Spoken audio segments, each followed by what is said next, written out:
வணக்கம். இது உங்கள் பொலிட்டிக்கல் பார்க். நான் உங்கள் நண்பன். இன்றைய தினத்தில் சுவாரஸ்யமான சட்டமன்ற நிகழ்வுகளை இன்னைக்கு நம்ம ஒரு சிலது பார்க்க போகிறோம்.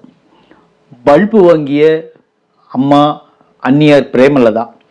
அடுத்து பார்த்தீங்கன்னா சிங்கப்பெண்ணாக சீறிய சௌமியா அன்புமணி 8 முறை வாழ்த்து சொன்ன ஒரு எம்எல்ஏ.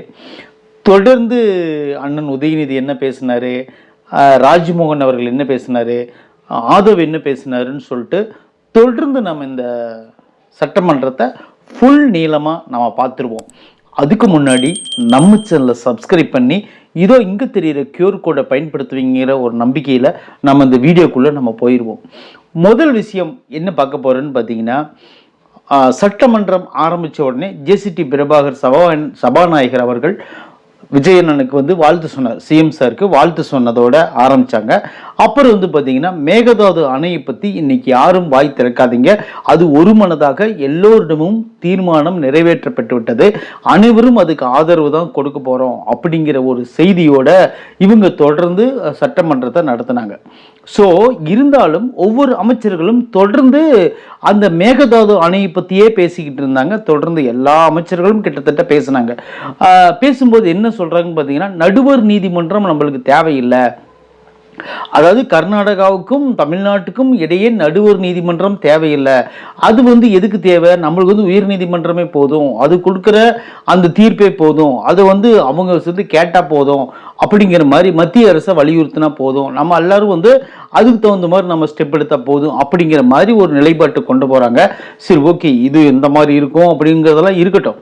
நாம் அதுக்கு முன்னாடி இங்கே சட்டசபையில் பேசின அந்த அமைச்சர்களுடைய அல்லது எம்எல்ஏக்களுடைய அல்லது கட்சியுடைய அந்த பேஸுடைய கொரடாவுடைய அவங்க என்னென்ன பேசுனாங்க அப்படிங்கிறதெல்லாம் நம்ம தொடர்ந்து பார்ப்போம். இதில் குறிப்பாக நம்ம என்ன சொல்ல போகிறோன்னு பார்த்தீங்கன்னா, அதாவது காமராஜ் எம்எல்ஏ காமராஜ் அவர்கள் உங்களுக்கு தெரியும். அவர் அம்மா மக்கள் முன்னேற்ற கழகத்தினுடைய ஒரே ஒரு எம்எல்ஏ. அவர் அம்மா மக்கள் முன்னேற்ற கழகத்துக்காக வந்திருப்பாருன்னு நீங்கள் நினைச்சீங்கன்னா அது தப்பு. ஏன்னு கேட்டிங்கன்னா, அவர் என்னைக்கோ அண்ணன் விஜயோட ஐக்கியமாயிட்டாரு, தாவேக்காவோட சேர்ந்துட்டாரு. ஸோ அவர் தான் ஜேசிடி பிரபாகர்கள் அதுக்கு முன்னாடி நிறைய பேர் பேசுனாங்க. அண்ணன் வன்னியரசிலிருந்து நிறைய பேர் பேசி முடிச்சோடனே இவங்க பேச ஆரம்பித்தாங்க. பேச ஆரம்பிக்கும் போது ஒவ்வொரு வாட்டி எந்திரிக்கும் போதும் ஐயா ஜேசிடி பிரபாகர் அவர் சபாநாயகர் சொல்லும் போதும் காமராஜ் நீங்கள் பேசலாம் அப்படிங்கும்போது எந்திரிக்கிறாரு. உடனே என்ன பண்ணுறாங்கன்னு பார்த்தீங்கன்னா, வேற ஒருத்தர் குறுக்க பேசுகிறாங்க. சரி உட்காந்துக்கிறாரு. விஜய் சிஎம் சாருக்கு வாழ்த்துக்கள் அப்படிங்கிறாரு. சரி உட்காருங்க ஒரு நிமிஷம் நீங்கள் பேசுங்கிறார்.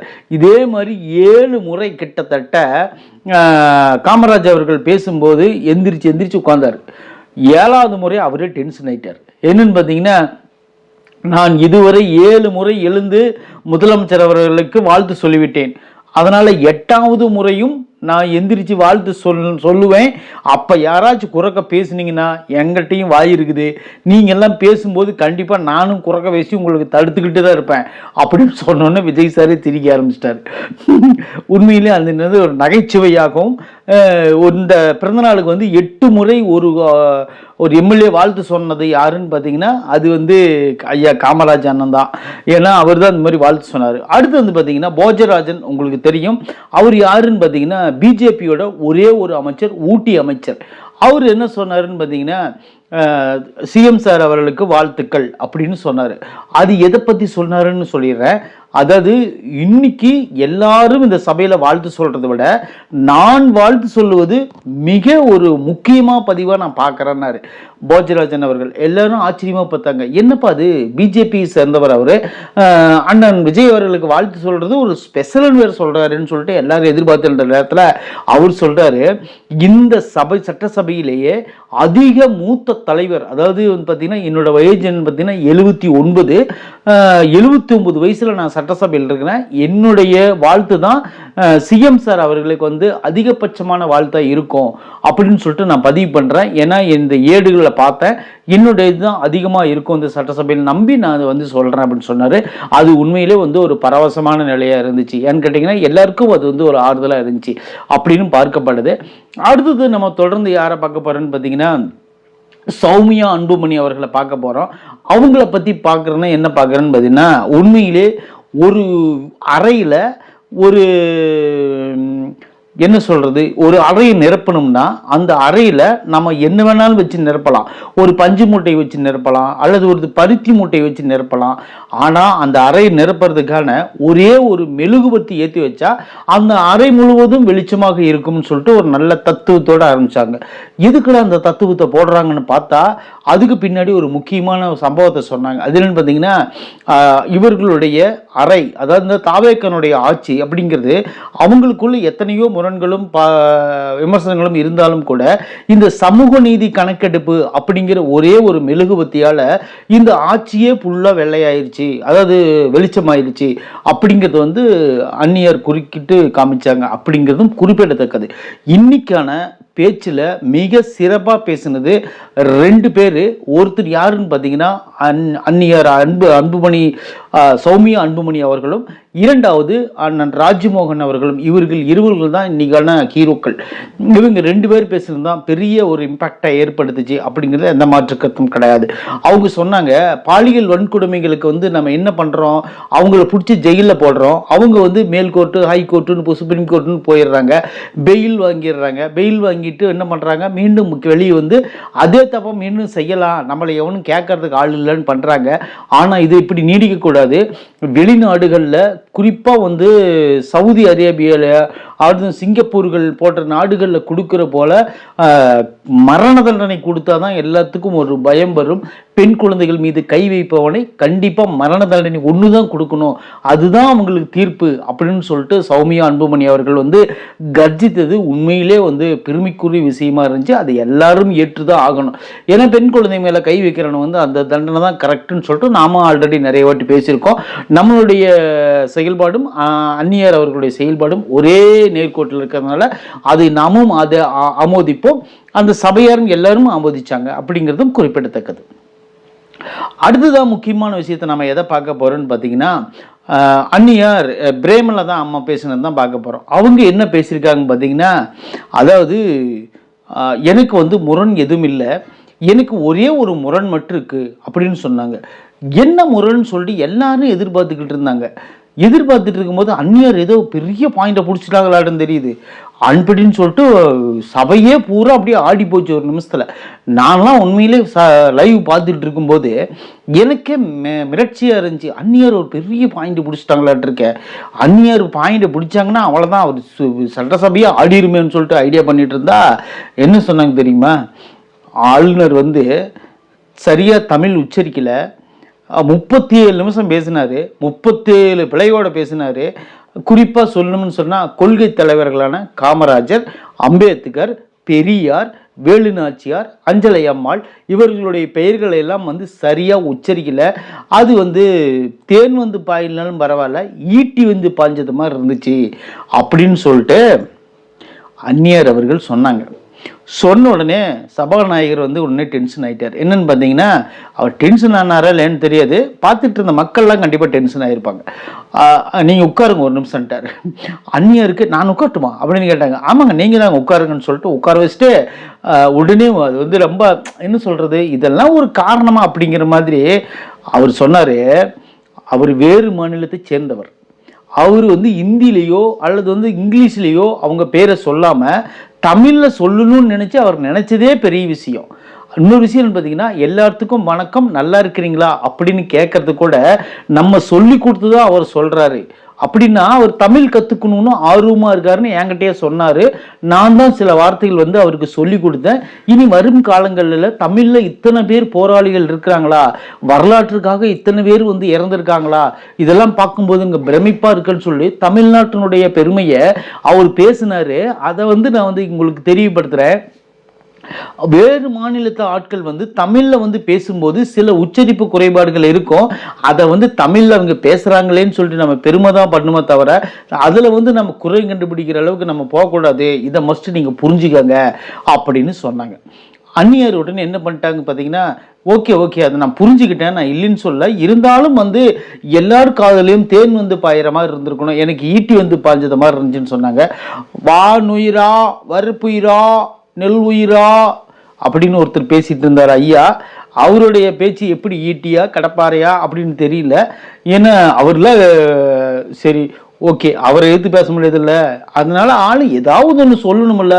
ஆளுநர் வந்து பேசினாரு, அவரை குறை சொல்லணும் அப்படிங்கிறதுக்காக ஏதோ ஒன்று சொல்லணும்ல. அந்நியர் ஒரு சின்ன ஒரு பல்பு வாங்கிட்டாங்க இன்னைக்கு. அடுத்தது வந்து பார்த்தீங்கன்னா இன்னொரு காரணம் அப்படின்னாங்க. இன்னொரு காரணமா? இப்போ ஏற்கனவே ஏற்றி வச்ச விளக்க பயங்கரமாக எரியுது, இன்னொரு விளக்கு ஏற்ற போகிறீங்களா? அது என்ன விளக்கு அந்நியர் அப்படின்னு எல்லாம் கேட்டுட்டு இருந்த காலத்தில் உடனே அந்நியர் அடுத்த ஸ்டெப் எடுத்து வைக்கிறாங்க. என்னன்னு பார்த்தீங்கன்னா, இதோ இந்த டம்ளரில், அதாவது டம்ளர் எடுத்துக்கிட்டாங்க கையில் தண்ணி குடிக்கிற டம்ளர், இந்த டம்ளரில் தண்ணி வைக்கிறார்கள். இந்த தண்ணி வந்து இங்கே வைக்கும் பொழுது இதை குடிச்சிட்டு மீண்டும் தண்ணி கேட்குறோம், கொண்டாந்து பொழுது பொழுதுக்கு வைக்கிறாங்க. அங்கே நடந்துகிட்டு இருக்கிறதும் போயிட்டு இருக்கிறதும் பெண்களுக்கு அங்கே சர்வே பண்ணுறதுக்கு அவங்களுக்கு டிஸ்டர்பன்ஸாக இருக்குது. ரெண்டாவது அவங்களை அத்தனை பேர்த்துக்கு இடையில பூந்து வந்து வைக்கிறாங்க. அதனால் இது அடுத்த டைம் நெகிழி கூட வைக்க வேண்டாம், நீங்கள் வந்து வாட்டர் பாட்டிலில் வைங்க, அவங்க தேவையானப்போ குடிச்சிட்டு வச்சுட்டு போயிடுவாங்க. இதை வந்து பிறந்த நாளோட கிஃப்டாக நான் கேட்குறேன் அப்படின்னு சொன்னாங்க. எங்க அப்பான்னு சொல்லிட்டு எல்லாருமே அப்படியே மூக்கு மேலே விரல வைக்கிற மாதிரி ஆகிப்போச்சு. அந்நியாரு உண்மையிலே பாயிண்ட் எடுத்து பேச தெரியலனா யாராச்சும் 4 பேர் பேசுகிறாங்களா அப்படின்னு அதில் ஏதோ ஒரு பாயிண்ட் எடுத்து டக்குன்னு பேசியிருக்கலாம். சரி, ஓகே, இருக்கட்டும். அதை சொன்ன உடனே அடுத்து ரியாக்ஷன் வந்துச்சு பாருங்க, அதுதாங்க வேற லெவலு. பன்னீர்செல்வம் அவர்களும் டக்குன்னு எந்திரிச்சிட்டாங்க. எந்திரிச்சோன்னா ஐயா என்ன சொல்ல போறாருன்னு எல்லாம் தடுமாறிட்ட நேரத்தில் ஐயா ஒரு சிறப்பான செய்தி சொன்னார் பாருங்க. என்ன தெரியுமா? பாட்டிலில் வைத்தால் நாளைக்கு ரகளை வரும்பொழுது பாட்டில் எடுத்து வீசப்படும், அது பரவாயில்லையான்னு கேட்டாங்க. கேட்டோடனே அந்நியர் உடனே ஏன் பாட்டிலெல்லாம் வீச முடியுமா, டம்ளரில் வீச முடியாதான்னு கேட்டாங்க. கேட்ட உடனே தங்கம் தென்னரசு உடனே அவர் எந்திரிச்சு என்ன சொன்னாருன்னு பார்த்தீங்கன்னா, ஆக மொத்தம் பாட்டில் சண்டையை நீங்கள் என்ன மறக்கலன்னு நினைக்கிறேன், பாட்டில் சண்டை தொடர்ந்துகிட்டே தான் இருக்குது, அந்த ஞாபகம் வந்து போகுதா அப்படிங்கிற மாதிரி அவர் ஒரு பக்கம் கலாய்ச்சி விட்டார். உண்மையிலே இது ரொம்ப கலாய்க்கிற ஒரு சீனாக இருந்துச்சு. அந்நியரை உடனே அந்த 2 விஷயத்தையும் மறந்து முக்கியமான ஒரு விஷயத்தை பேசி விட்டாங்க. அது என்னன்னு பார்த்தீங்கன்னா, அவங்களுக்கே தெரியாமல் என்னடா பேசுறது, 2 விஷயத்தில் நம்ம வேற மொக்க வாங்கிட்டுமே, 3வது விஷயத்துல அப்போ பேசுனா சரியில்லாமல் போயிருமேன்னு சொல்லிட்டு விருதாச்சலம் தொகுதியை நீங்கள் மாவட்டமாக அறிவிக்க வேண்டும் அப்படின்னு சொல்லிட்டாங்க. ஓஹோ, சரி, ரைட் அப்படின்னு சொல்லிட்டு முடிச்சு விட்டாங்க. அடுத்தது இன்னொரு முக்கியமான விஷயம் பேசுனாங்க. அது என்னன்னு பார்த்தீங்கன்னா, கேப்டன் அவர்களுடைய தம்பியும் எங்கள் குடும்பத்தில் ஒருவருமான தாவேக தலைவர் விஜய் அவர்களுக்கு பிறந்தநாள் வாழ்த்துக்கள் அப்படின்னு சொன்னது கரெக்டு. ஏன்னு கேட்டிங்கன்னா, அது வந்து ஐயா விஜயகாந்த் அவர்களோட பெயரை பயன்படுத்தியதால் அது ஒரு கிளாப் கிடைச்சது அவங்களுக்கு.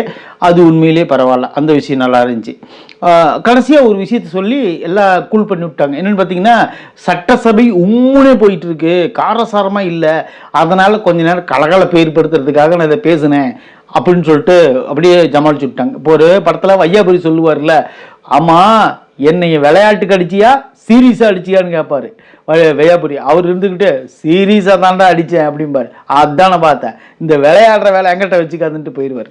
அந்த மாதிரி கலகலப்பாக இருக்கிறதுக்காக கொஞ்ச நேரம் கலாச்சுட்டோம்ப்பா அப்படின்னு சொல்லிட்டு இது ஒவ்வொன்று சொல்லி போயிட்டார். அவ்வளோதான். அடுத்தது முக்கியமான விஷயம் என்னென்னு பார்த்தீங்கன்னா, கோயில்களில் வந்து நீங்கள் வந்து ஊர்பட்ட கொள்ளை அடிச்சிருக்கிறீங்க அப்படின்னு பார்த்தீங்கன்னா, குன்னூர் பக்கத்தில் ஒரு விநாயகர் கோயிலில் வந்து கிட்டத்தட்ட 10 கோடி ரூபாய்க்கு வந்து நீங்கள் அதாவது பார்க்கிங், நவீன பார்க்கிங் வந்து நீங்கள் எடுத்துருக்கிறீங்க. அந்த கோயிலில் மொத்தமே 500 பேர் தான் வருவாங்க. ஒரு கழிப்பிட வசதி கூட இங்கே இல்லை. குறைஞ்சபட்சம் அந்த ஏரியாவுக்குள்ள இருக்கக்கூடிய மாவட்டங்களில் வந்து ஒரு 56 கோயில் என்னமோ இருக்குது. அந்த கோயிலில் எல்லா கோயிலையும் வந்து கழிப்பறை வசதி கூட கிடையாது இருக்குது. பக்தர்கள் வந்து எப்படி பயன்படுத்துவாங்கன்னு வேண்டாமா, ஆனால் இந்த கார் பார்க்கிங் நம்மளுக்கு தேவையா, நவீன கார் பார்க்கிங் தேவையா அப்படின்னு மாதிரி கேட்டுட்டு இருந்தாங்க. இதுக்கு 10 கோடி ரூபா கோயில் செலவிலிருந்து எடுத்து பண்ணிக்கிறீங்கன்னு சொல்லிட்டு அறநிலையத்துறை அமைச்சர் ரமேஷ் அவர்கள் கேட்டாங்க. இதுக்கு வந்து சேகர்பாபு அவர்கள், ஐயா சேகர்பாபு அவர்கள் முன்னாள் அறநிலையத்துறை அமைச்சர், அவர் எந்திரிச்சு என்ன சொன்னாருன்னு பார்த்தீங்கன்னா, அதாவது வந்து இப்போ நான் என்ன சொல்ல வரேன்னு பார்த்தீங்கன்னா, அந்த பார்க்கிங் வந்து அங்கே வரக்கூடிய சுற்றுலா பயணிகளுக்காக அது அமைக்கப்பட்டது. அது வந்து அவங்க வந்து பார்க்கிங்காக செலவு பண்ணுறத நம்ம அதை கோயிலுக்காக நம்ம எடுத்து செலவு பண்ணலாம்ல அப்படின்னு கேட்டார். அப்படி சொல்லி அவர் சொன்னங்காட்டி இவர் சொன்னார், ஏன் அதை கோயில் நிலத்தில் நீங்கள் பண்ணுறீங்க, வெளியில் எங்காச்சும் இடம் எடுத்து அங்கே பண்ணலாம்ல, அதே கோயில் நிலத்தில் தான் பண்ணுமா அப்படிங்கிற மாதிரி இவர் கேட்டார். அது கொஞ்சம் காரசாரமாக போயிடுச்சு.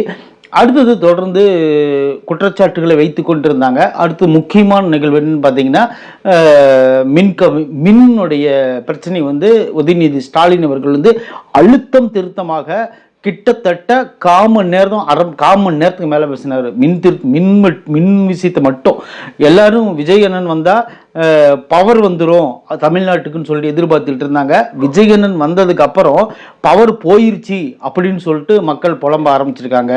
இது ஒரு சோபா மாடல் ஆட்சியாக வந்துருச்சு, இது புஷ்பா படப்பாணியை மிஞ்சிருச்சு அப்படிங்கிற மாதிரி ஏகப்பட்டதை அவர் பேசினார்.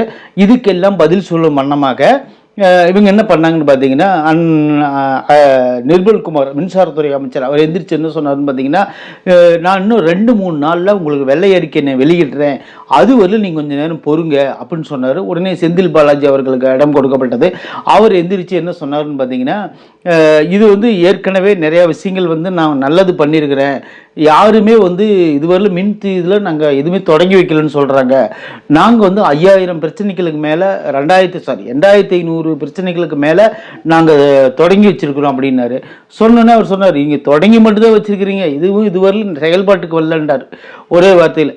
இன்னும் 5 நாள் பொறுங்க, இல்லை 3 நாள் பொறுங்க, 2 நாள் 3 நாள் பொறுங்க, அதுக்குள்ள வெள்ளை அறிக்கை வந்துடும்.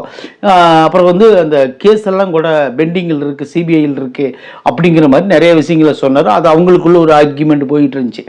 அடுத்தது கடைசியாக அண்ணன் அடுக்கடுக்கான கேள்விகளை கேட்டார் உதயநிதி அவர்கள். என்னென்ன கேள்வின்னு பார்த்தீங்கன்னா, சேலத்தில் மணிகண்டன் அப்படிங்கிற ஒரு 50 பெண்களை ஏமாற்றினார். அடுத்தது 10 வயசு சிறுமியை கோயம்புத்தூரில் இதாக அபியூஸ் பண்ணாங்க. அப்புறம் 3 வயசு சிறுமியை கொன்று பாலியல் பண்ணி கொன்று புதரில் வீசிட்டாங்க அப்படிங்கிறதுலேருந்து தொடர்ந்து எல்லா இடத்துலையும் தாவேக்காரர்கள் ரொம்ப அட்டூழியம் பண்ணுறாங்க அப்படிங்கிற மாதிரி அவர் தொடர்ந்து பேசிட்டாரு. தமிழகமே முழுசும் ஏண்டா இந்த ஆட்சி வர வச்சோன்னு சொல்லி தத்தளிக்கிறது போல நீங்கள் நடந்துக்கிறீங்க, ரீல்ஸ் ஆச்சு, இது இன்ஸ்டா ஆச்சு, அப்படி இப்படின்னு சொல்லிட்டு உதயநிதி அண்ணன் ஸ்கிரிப்டில் என்னென்ன எழுதி வச்சுருந்தாரோ அனைத்தும் ஒப்பிக்கப்பட்டது. அடுத்து பார்த்தீங்கன்னா, இதை எல்லாத்தையும் மாற்றும் வண்ணமாக கடைசியாக ஃபைனல் டச்சா எல்லாரும் சபை கலைந்ததுன்னு சொன்னதுக்கு அப்புறம் ராஜ்மோகன் அவர்கள் மைக் எடுத்தார். சும்மா அப்படியே பொழந்து கட்டிட்டார். என்னன்னு பார்த்தீங்கன்னா, இன்னைக்கும் பாலியல் தொல்லை நடந்துச்சுன்னு சொல்றீங்க, 2023-24 எடுத்து பாருங்க, ஏகப்பட்ட பாலியல் தொல்லைகள் நடந்திருக்கும். அத்தனைக்கும் காரணம் கஞ்சா போதை, இந்த போதை வஸ்துக்கள் தான். இது அதிகமாக புழக்கத்தில் விட்டதே திமுக தான். இதுக்கு நீங்க என்ன பதில் சொல்ல போறீங்க? இது நீங்க விட்டது தான் நாங்கள் கொஞ்சம் கொஞ்சம் அழிச்சிட்டு இருக்கிறோம். அதுல கொஞ்சம் நச்சம் மிச்சம் சுச்சம் தான் போட்டு நடந்துட்டு இருக்குது. அதையும் நாம் குடியில் முடிப்போம். சிங்கப்பெண் படை நீங்க கேவலமா பேசாதீங்க. சிங்கப்பெண் படை இப்பதான் இறங்கியிருக்காங்க. இனிமேல் ஒவ்வொரு நிகழ்வும் பாருங்க, எங்க பெண்கள் அந்த அளவுக்கு உன்னிப்போடும் கவனிப்போடும் பெண்கள் பாதுகாப்புக்கு, குழந்தைகள் பாதுகாப்புக்கு அனைத்துக்கும் வேற லெவல்ல வச்சு செய்வது போல நடப்பாங்க. அதை பத்தி நீங்க கவலையே படாதீங்க. ஏன்னு கேட்டீங்கன்னா, நாங்க அந்த அளவுக்கு ட்ரைனிங் பண்ணிக்கிறோம் குழந்தைங்களை. அடுத்தது பார்த்தீங்கன்னா, நீங்க நிறைய விஷயங்களை நீங்க பண்றீங்க. கல்வித்துறையில இனிமேல் எவரும் லஞ்சம் வாங்க முடியாது, யாரையும் யார் பேரையும் சொல்லி லஞ்சம் கொடுக்க முடியாது, வாங்க முடியாது. கமிஷன், கலெக்ஷன், கரப்ஷன் எதுவுமே இருக்காது எங்க ஆட்சியில். நீங்கள் 2 வருஷம் கழிச்சு இந்த டிவிக்கே நீங்கள் வேற மாதிரி நீங்கள் பார்ப்பீங்க. அதுக்கு நாங்கள் உத்தரவாதம் தருகிறோம் அப்படின்னு சொல்லிட்டு அவர் பேசுனது தான் இன்னைக்கான மிகப்பெரிய ஒரு ட்ரெண்டிங்காக உண்மையிலே செமையான ஸ்பீச். யாருன்னு பார்த்தீங்கன்னா, இன்னைக்கு கல்வித்துறை அமைச்சர் ராஜ்மோகன் அவர்கள் பேசுனது தான் வேற லெவல் இருந்துச்சு. தொடர்ந்து இந்த சட்டசபை இன்றோடு இதோடு நிறைவடைந்தது. நாளை இதற்கு எல்லாத்துக்கும் விளக்கம் விஜயண்ணன் கொடுக்க போறாரு. நாளைக்கு 9:30 மணிக்கு சட்டசபை ஓப்பன் ஆயிரும். நீங்க எல்லாரும் சட்டசபை நேரலை குடும்பத்தோட பாருங்க அப்படின்னு சொல்லிட்டு நம்ம சேனல் மூலியமா நான் சொல்றேன். கடைசியா ஒரு நியூஸ் ஒன்று சொல்லி இந்த வீடியோ முடிச்சிடுறேன். என்னன்னு பார்த்தீங்கன்னா, அதாவது தமிழக வரலாற்றிலேயே சட்டசபை முழு நேரமும் ஒரு செகண்ட் கூட ஆஃப் ஆகாம ஃபுல் அண்ட் ஃபுல் மக்கள் வாட்ச் பண்ணது இந்த சட்டசபை தான். இந்த சட்டசபை போலவே எல்லா சட்டசபையும் மக்கள் வெளிச்சத்துக்கு வரணும். இதுதான் மக்கள் எதிர்பார்க்குறாங்க, வேற எதுவும் கிடையாது. கண்டிப்பாக டெஃபினட்டாக இந்த மாதிரி ஒளிபரப்புனீங்கன்னா நம்ம தாவேக்கானுடைய ஆட்சியை யாரும் எந்த குறையும் சொல்றதுக்கான வாய்ப்பே கிடையாதுன்னு சொல்லிட்டு, தமிழக வரலாற்றிலேயே இதுதான் முதல் முறை. அப்படின்னா பாருங்களேன் எந்த அளவுக்கு உண்மையிலே பெரிய விஷயம். சரி, நம்ம தொடர்ந்து பேசுவோம். சட்டசபை நிகழ்ச்சிகள் நீங்கள் பார்க்க தவறி இருந்தீங்கன்னா, இந்த ஒரு வீடியோ பார்த்துருந்தீங்கன்னா உங்களுக்கு ஓரளவுக்கு உங்களுக்கு தெரிஞ்சிருக்கும் சொல்லிட்டு இந்த வீடியோவை நான் இதோடு முடிச்சுக்கிறேன். நன்றி, வணக்கம்.